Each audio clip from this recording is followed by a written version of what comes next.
Biofiltrasi, mengolah limbah, memproduksi nutrisi. Bagian ke-6 dari serial videobook aquaponik karya S. Juliadi Bakri.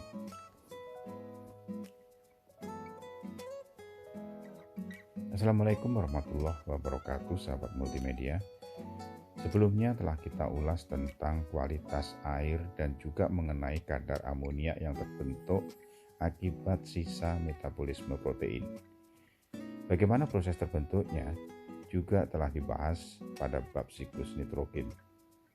Karena amonia bersifat racun, harus dilakukan pencegahan terhadap akumulasi amonia yang merugikan ini. Caranya dengan biofiltrasi. Biofiltrasi sangat penting dalam aquaponik. Di dalam proses ini terjadi nitrifikasi di mana amonia yang bersifat racun diubah menjadi nitrat yang merupakan sumber utama nitrogen yang akan kita manfaatkan untuk bercocok tanam secara hidroponik. Apa dan bagaimana proses biofiltrasi akan dibahas secara detail pada bagian 6 ini. Semoga bermanfaat, insya Allah. Jakarta, Agustus 2021.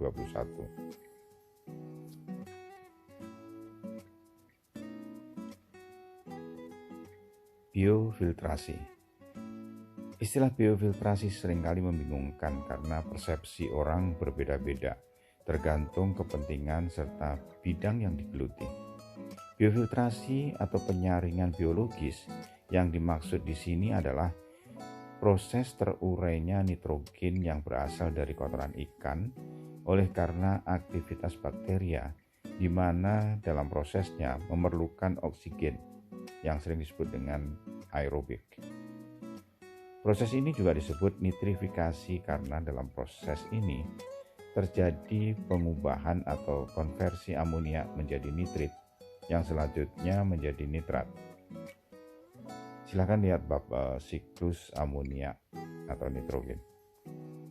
Dekomposisi sisa-sisa makanan juga menghasilkan amonia, ditambah dengan yang berasal dari kotoran ikan. Pada kondisi normal, total amonia sekitar 30 gram per 1 kg makanan yang diberikan. Jumlah ini cukup lumayan sebagai sumber nutrisi bagi tanaman hidroponik.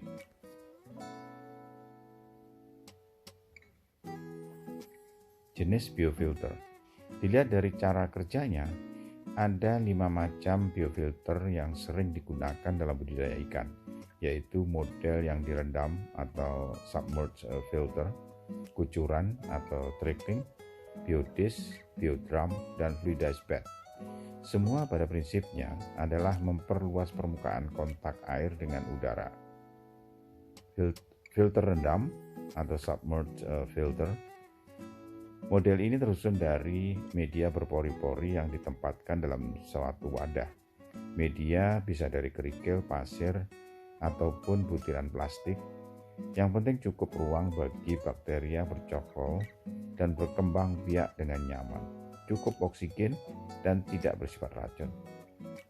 Sistem ini harus dirancang sedemikian rupa sehingga memungkinkan dialiri arus balik yang gunanya untuk mencuci filter agar tidak tersumbat. Sesuai dengan namanya, sistem ini direndam total dalam air. Operasionalnya, aliran air bisa dari atas, dari bawah, atau dialirkan secara horizontal. Ini adalah gambar biofilter rendam.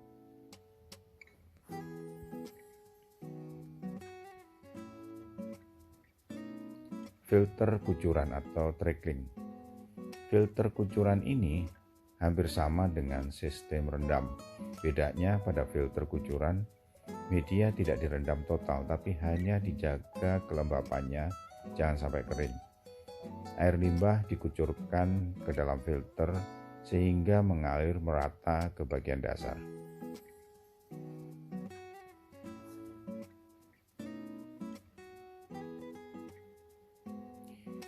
Biodish. Biodish adalah jenis biofilter yang tersusun dari beberapa cakram atau piringan yang dirangkai menjadi satu melalui porosnya. Jarak antara piringan ini dibuat sedekat mungkin, tetapi masih cukup ruangan untuk sirkulasi air. Piringan-piringan ini disusun secara horizontal dan hanya 3/4 dari garis tengahnya yang direndam. Kemudian diputar pada porosnya dengan motor listrik. Bakteri-bakteri tumbuh dan berkembang membentuk lapisan tipis atau film pada permukaan piringan. Arah aliran limbah biasanya searah dengan poros putar.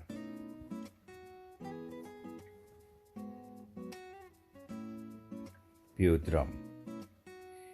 Biodrum ini baik penampakannya maupun cara pengoperasiannya sama dengan biodisk.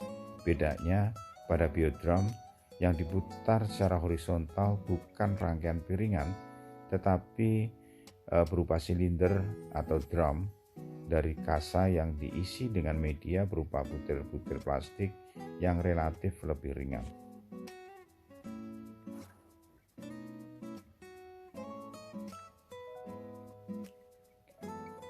Fluidifikasi media atau fluidized bed.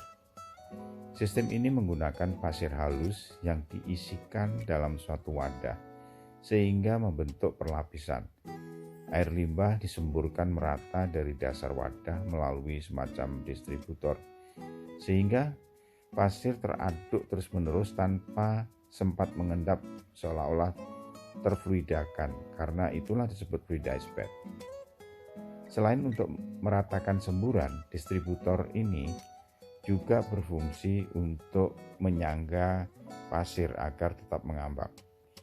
Tebal lapisan pasir dibuat secukupnya karena makin tebal makin memerlukan tekanan yang tinggi untuk menyemburkan air. Ini berarti memerlukan energi listrik yang besar pula. Tapi juga tidak terlalu tipis sehingga semburan terlalu kuat yang bisa mengakibatkan bakteri tidak sempat menempel dan berkembang biak pada permukaan butiran pasir yang akhirnya proses nitrifikasi tidak bisa berlangsung.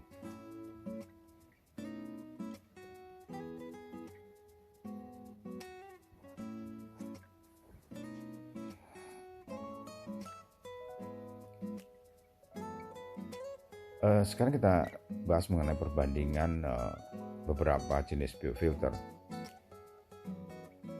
Ketersediaan oksigen.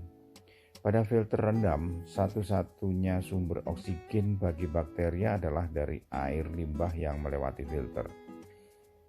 Kebutuhan oksigen untuk proses nitrifikasi oleh bakteria cukup tinggi, sehingga seringkali kalau hanya dari air limbah tidak akan mencukupi. Inilah kelemahan utama filter rendam.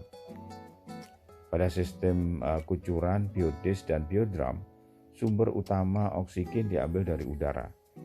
Seperti kita ketahui bahwa udara mengandung oksigen sekitar 210 ppm, sementara kadar oksigen pada air hanya kurang lebih 15 ppm. Perbedaan kadar oksigen antara udara dan air inilah yang menyebabkan kenapa lebih mudah untuk mensuplai oksigen dengan cara kontak langsung dengan udara.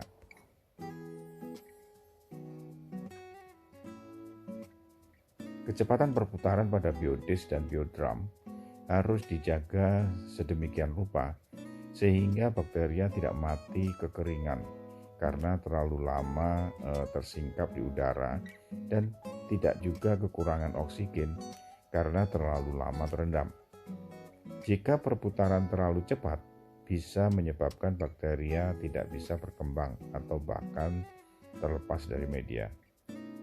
Sistem fluidifikasi media memerlukan kecepatan aliran yang relatif tinggi agar media tetap teraduk dan mengambang. Kecepatan aliran yang relatif tinggi ini juga cukup menjamin kebutuhan oksigen bagi bakteria. Sekarang mengenai kebutuhan energi listrik.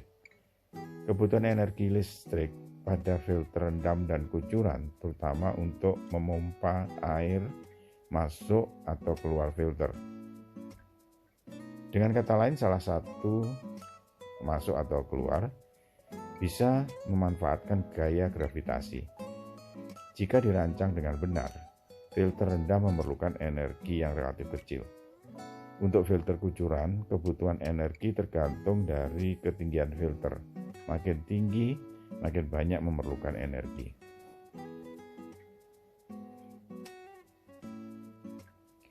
Energi pada biodisk dan biodrum diperlukan untuk memutar disk atau drumnya. Makin cepat perputaran, makin tinggi konsumsi energinya. Tapi lebih baik proses aerasi sehingga kadar oksigennya lebih baik. Jika perputaran terlalu cepat, bakteri tidak sempat berkembang. Ini akan mengakibatkan proses nitrifikasi tidak bisa berlangsung. Yang perlu diingat dalam merancang jenis biofilter ini, kecepatan harus diatur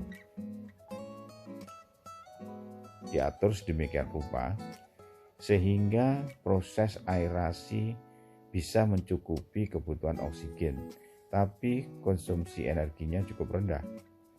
Sistem fluidifikasi media memerlukan energi untuk menghasilkan tekanan semburan yang cukup kuat untuk memfluidakan atau mengambangkan media. Jika media terbuat dari bahan yang ringan, misalnya butiran plastik, keperluan energi lebih rendah.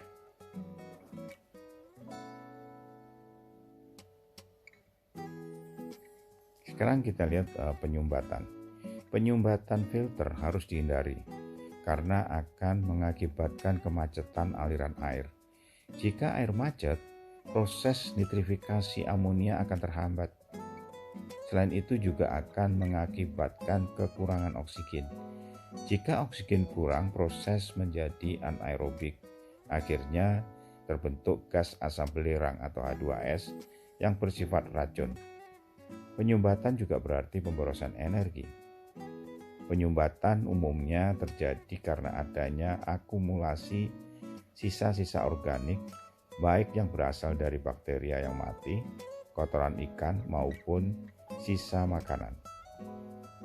Filter rendam dengan aliran air dari atas lebih riskan terhadap penyumbatan jika dibandingkan dengan yang arah alirannya dari bawah. Yang paling aman dari penyumbatan adalah model biodisk, biodrum, dan fluidifikasi media. Jika membuat filter, harus dipikirkan cara pembersihan yang mudah.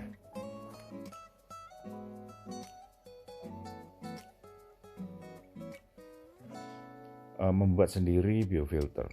Pembuatan biofilter ini sebetulnya tidak sulit untuk dibuat sendiri.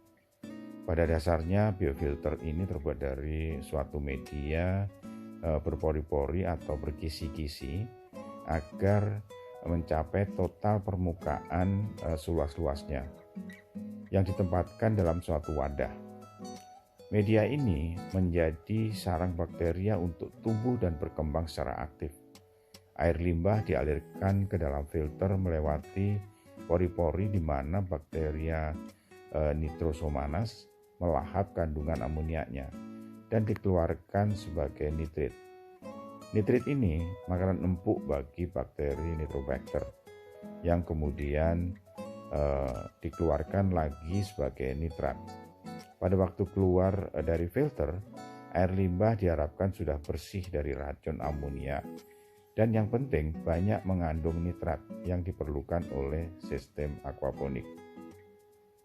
Biofilter tidak akan bekerja jika bakterianya mati, baik secara alamiah maupun karena sebab-sebab lain seperti keracunan, sisa obat-obatan penyakit ikan, kekurangan oksigen, pH yang rendah, dan sebagainya.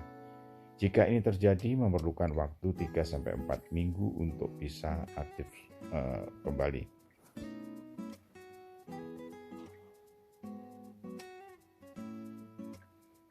Yang perlu diperhatikan adalah jarak spasi antar bidang atau celah.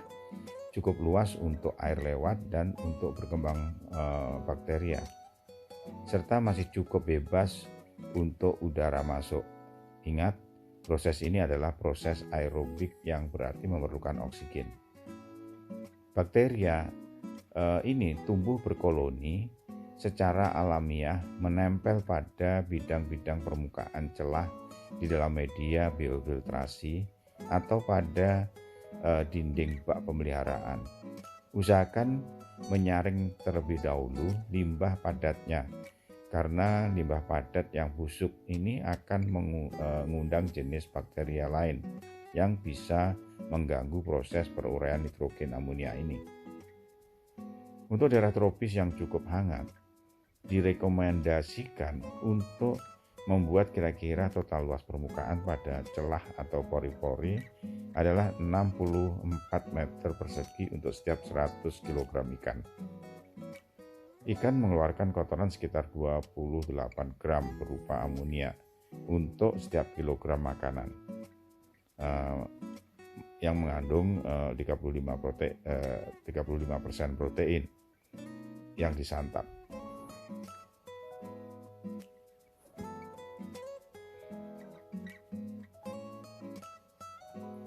Apapun tipe biofilter yang akan kita buat atau gunakan, yang perlu diingat di sini adalah penerapan secara bertahap.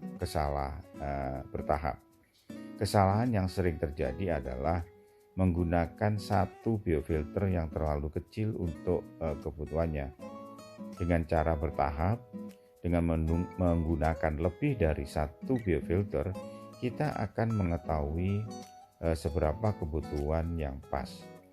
Yang penting dalam merancang biofilter ini adalah bagaimana proses nitrifikasi bisa berlangsung dengan baik sesuai dengan kebutuhannya, gampang perawatannya, murah, efisien, serta terintegrasi dalam satu sistem aquaponiknya. Serabut akar juga merupakan biofilter alami yang berfungsi sebagai pembersih kotoran ikan.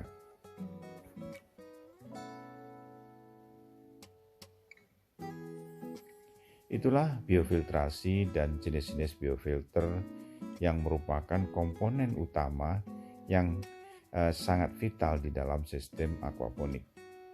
Biofilter merupakan organ yang berfungsi membersihkan limbah kotoran dan sisa pakan ikan yang bersifat racun sekaligus sebagai alat produksi nutrisi bagi unit tanaman hidroponiknya. Faktor lain yang sangat menentukan bagi keberhasilan budidaya ikan dengan sistem sirkulasi tertutup adalah bagaimana cara mengelola atau menangani faktor-faktor yang mempengaruhi tingkat produksi ikan. Ini semua akan kita bahas pada bagian 7.